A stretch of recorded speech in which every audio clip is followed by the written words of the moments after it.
Okay, so the other day I was fact-checked by Facebook. Facebook put a big red flag on one of my posts and told everyone that what I was posting was false. Which is awesome because Facebook is the authority of truth. Anyway, I don't know why I never have looked into the fact checkers of Facebook, who's behind who they've just deemed as worthy of telling us what the truth is. But I had never looked it up, and so if I hadn't looked it up, I'm assuming that other people haven't looked it up either. And I thought it was very interesting, and I wanted to share with you who Facebook uses to verify whether or not a story is fake or not. Um, it's really easy, really easy. You just follow the money, right? So here's let me read this first a little bit of a background. It says, how are third-party fact checkers selected on Facebook? Third-party fact checkers on Facebook have applied to be signatories to the Nonpartisan International Fact-Checking Network Code of Principles. Third-party fact checkers investigate stories in a journalistic process meant to result in establishing the truth or falsity of the story. So in my case, and I don't know if they use other sources besides PolitiFact, but I've only seen PolitiFact being used on Facebook.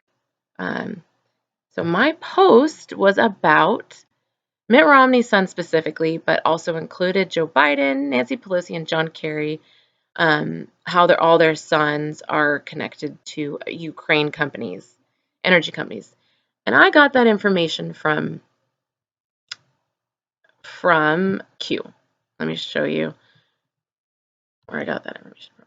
Right here, this post. It's a Q post, posted November 13, 2019.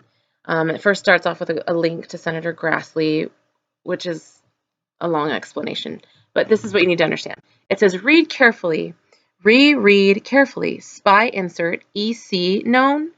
I believe EC is Eric Ciaramella from the whistleblower that Rand Paul was trying to make sure we all knew who his name was. The very name that Judge Kennedy refused to use his to read the question. And then it says, reread drafts regarding spy insert. What do these people have in common? Pelosi's son, Kerry's son, Romney's son, Biden's son. Hint, geolocation, Ukraine. Hint, energy. Coincidence? When GS calls, Ds always answer. Nothing can stop what is coming, nothing. Now, in the Q post, we know, if you're a Q follower, researcher, you know that we call these kill brackets. And whenever there's kill brackets, the person inside is bad. It's a bad person. And GS is always what we use for George Soros. And D's is always Democrats. That's what the Democrats are. So when George Soros calls, D's always answer. So here's where it gets fun. That's my source, and I trust Q. I've been following Q since the day one, and even if there's no more evidence at the moment about these guys' sons being involved with the Ukraine, it's going to come out. I'm positive it's going to come out. So that's my source, and because there's no other source besides this, that's why PolitiFact has decided that it's not true. I mean, that's not true. There could be more sources. I just haven't found them yet. But what you need to know about PolitiFact is where they are coming from. So if you look up PolitiFact, politifact.com, you'll see right away, right under the PolitiFact title, it says the Poynter Institute. So the Poynter Institute is the people that are behind PolitiFact, usually the money, right? So let's go to the Poynter Institute. A quick little search on Google brings you up to the Wikipedia page for the Poynter Institute.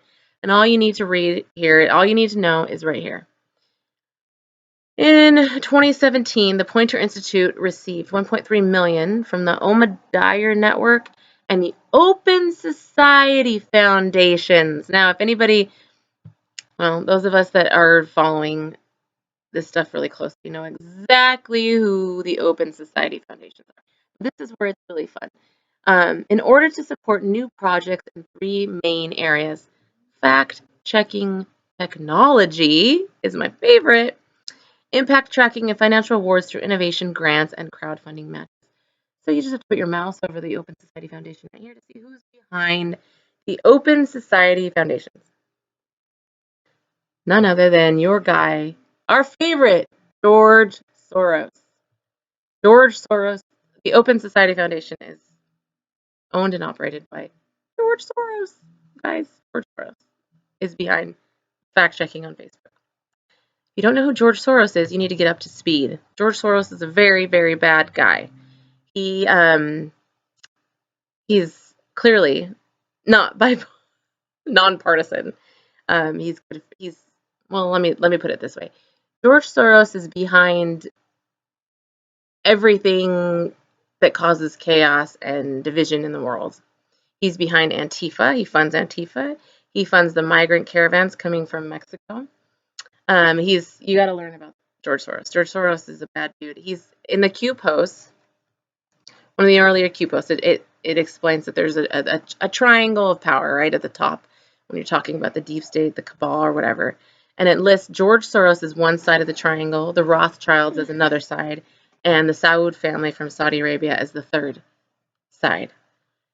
And so yeah, we're talking major, and he's kind of the money behind everything. He's a billionaire, one of the richest men in the world, and he's a bad dude. But he's behind PolitiFact. So that's who your fact checkers are on Facebook. And I thought it was very important for people to understand how this works.